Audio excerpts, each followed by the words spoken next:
ever since March, Smash tournaments for Ultimate, Melee, whatever, have been going away. It doesn't make sense. So, ever since this pandemic started, tournaments have stopped.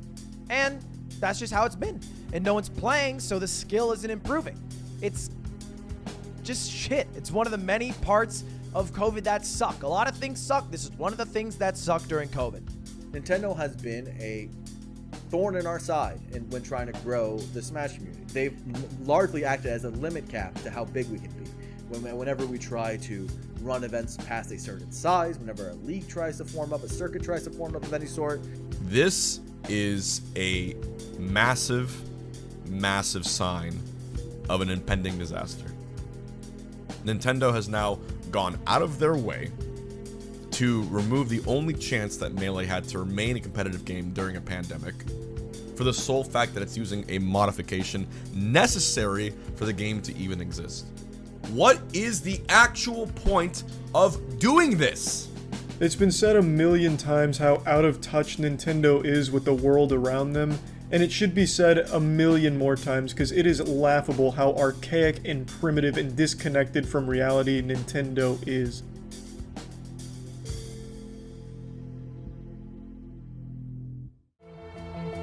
Despite having one of the best years for sales, 2020 doesn't seem to be Nintendo's year, with fans less satisfied with the company's combined output and actions. Disappointment with the company recently reached its breaking point with the hashtag #FreeMelee, making it to the trending page on Twitter. But what is Free Melee? Why have we heard so much about it, but so many people don't know what it is? So in today's video, we're going to be changing that. Today we're going to be breaking down the situation between the monolith company Nintendo and the major gaming event, the Big House, discussing in detail the cease and desist letter they received in recent weeks, as well as cover all information that has been given to us so far, to share with you a clearer picture of what happened and why Free Melee exists today. So without any further ado, let's get right into the video.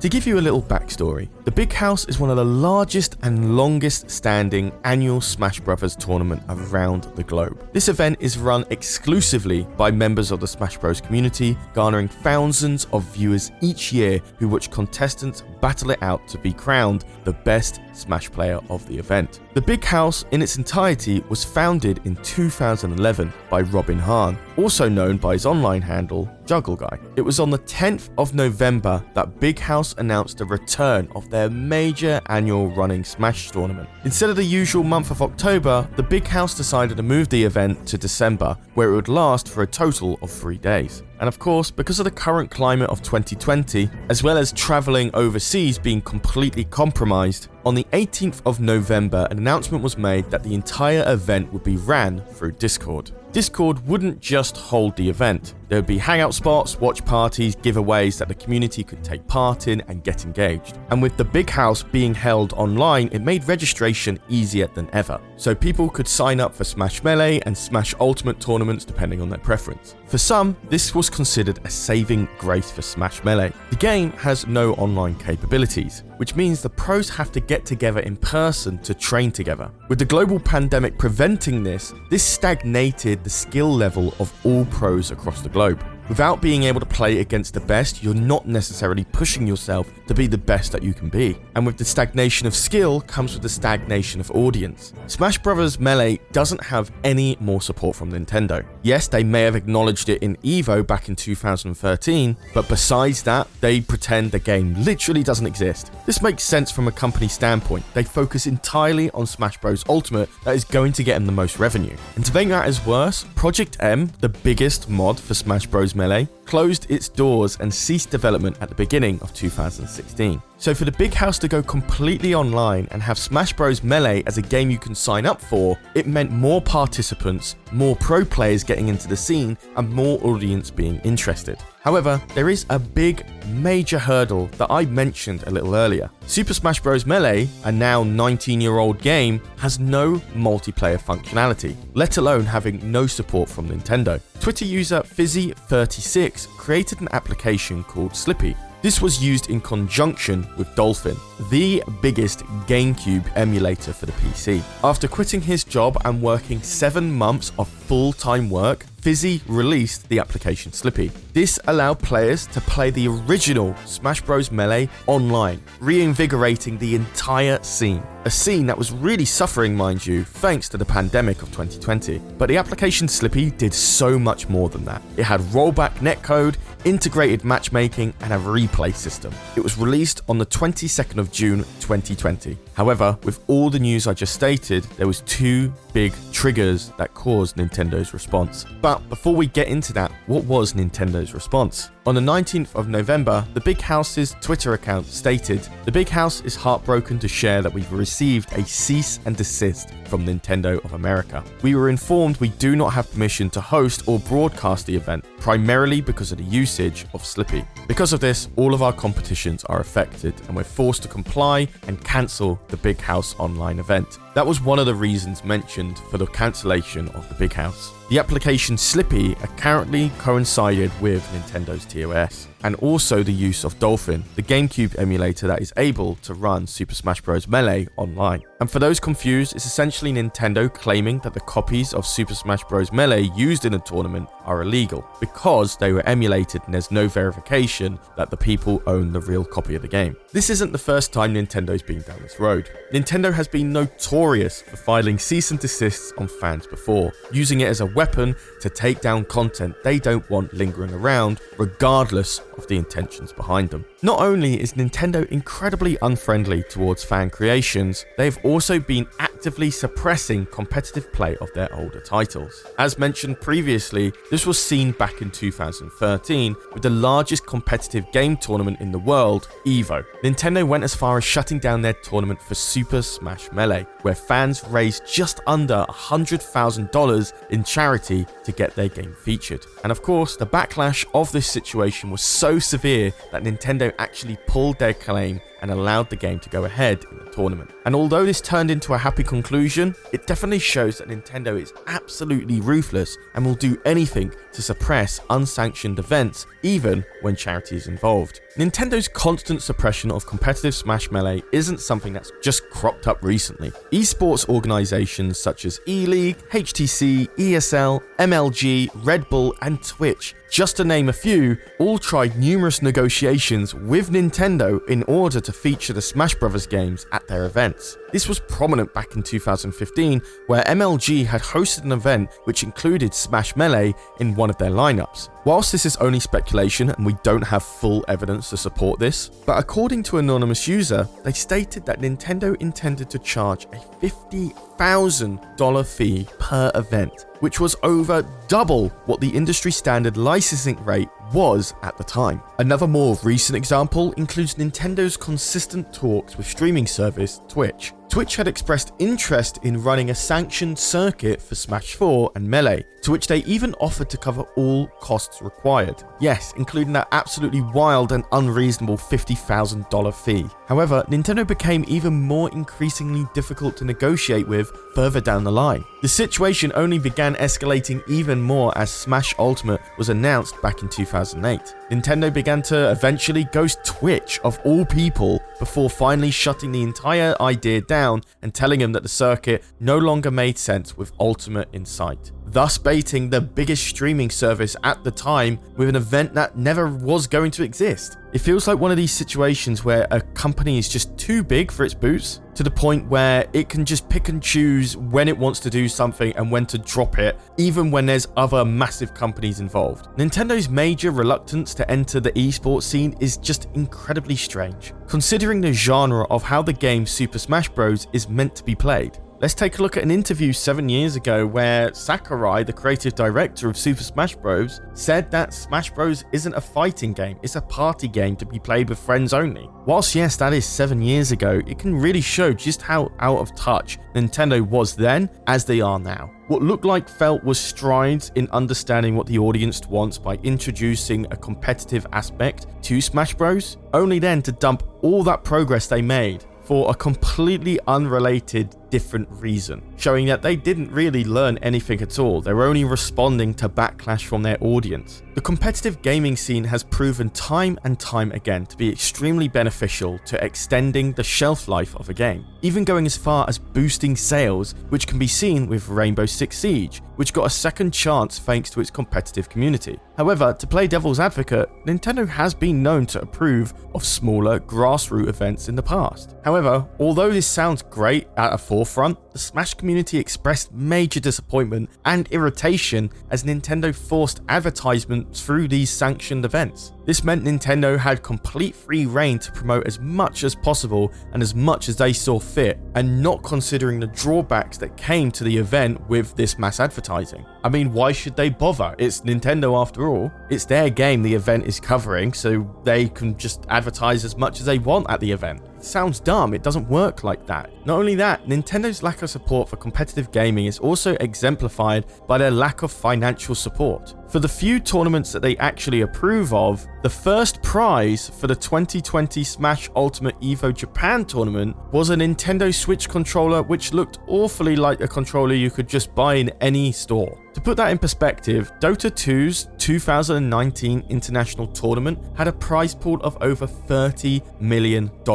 in which the large majority of the prize pool was provided by Valve themselves. Look at StarCraft 2, look at Dota 2, look at League of Legends. Heck, still look at Overwatch 2. All these games have huge esports potential, and these games just last forever. Update after update, tweak after tweak, these games just keep going and keep revenuing so much money for the company. Of course, this approach doesn't work for Nintendo because they want to keep pushing new consoles, new hardware, and new Smash Bros. Games every 4 to 6 years. That's where they see their monetary value, by adding more games into the series later on down the line, alongside a platform reset with a new Nintendo Switch 2 or whatever else they're going to make. It's almost like every time they make a new Smash Bros, within 3 years of its lifespan, they want it to die. Now that we've gone through a few of Nintendo's past controversies, we can now cover the cease and desist letter regarding the Big House. So, what was Nintendo's response to all of this? In a statement made to Polygon, Nintendo has said, Nintendo appreciates and loves the dedication the fighting game community has for the Super Smash Bros. Series. We've partnered with numerous Super Smash Bros. Tournaments in the past and have hosted our own online and offline tournaments for the game. Unfortunately, the upcoming Big House tournament announced plans to host an online tournament for Super Smash Bros. Melee, in which requires the use of illegally copied versions of the game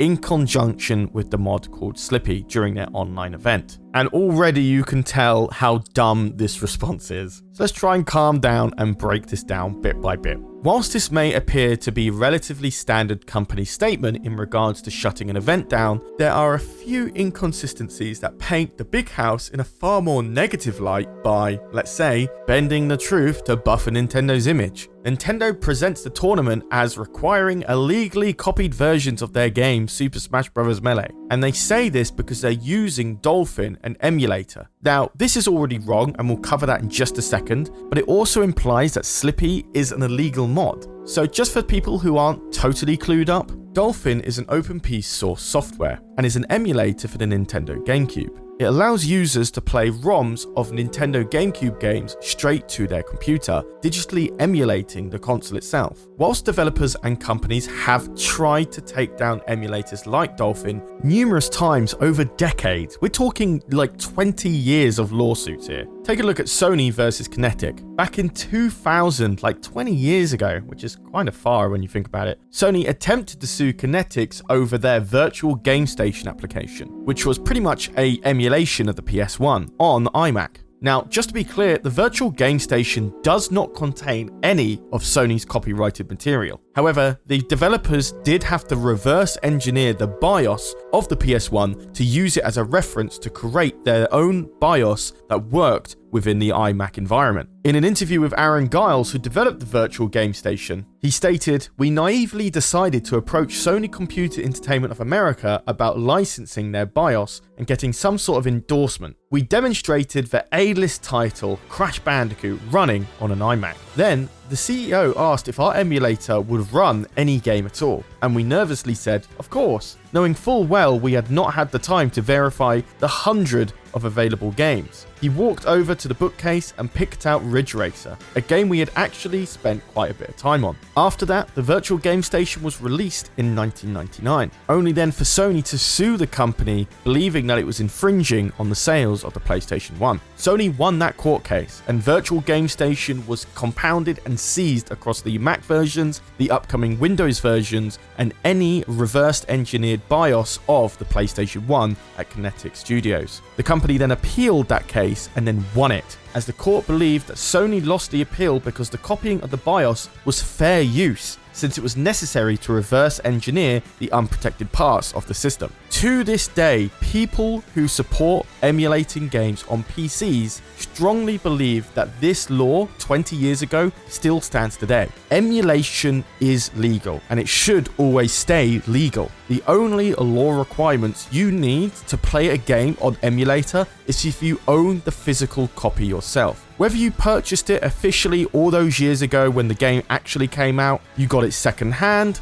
or your friend gave it to you for free. If you legally own that copy of the game, then you have the right to emulate it onto your PC via fair use. The same goes with a court case in 1992 with Accolade versus Sega. The courts agreed yet again that it is fair use to reverse engineer these systems. So the fact we're still having to have this argument in 2020 about Dolphin, an emulator that can run Nintendo GameCube games from 20 years ago, is just absolutely dumbfounded. So when you read this response by Nintendo, not only do they have no legal backing, the fact that they have audacity to put the big house in question with their methods of hosting an event is just downright disgusting. Emulators like Dolphin have ultimately stuck around because the software in itself isn't doing anything illegal. And of course, as mentioned, the acquisition of ROMs, otherwise known as game data, can be considered piracy. Software like Dolphin actually allows users to use their physical copies of the game to run them in an emulator,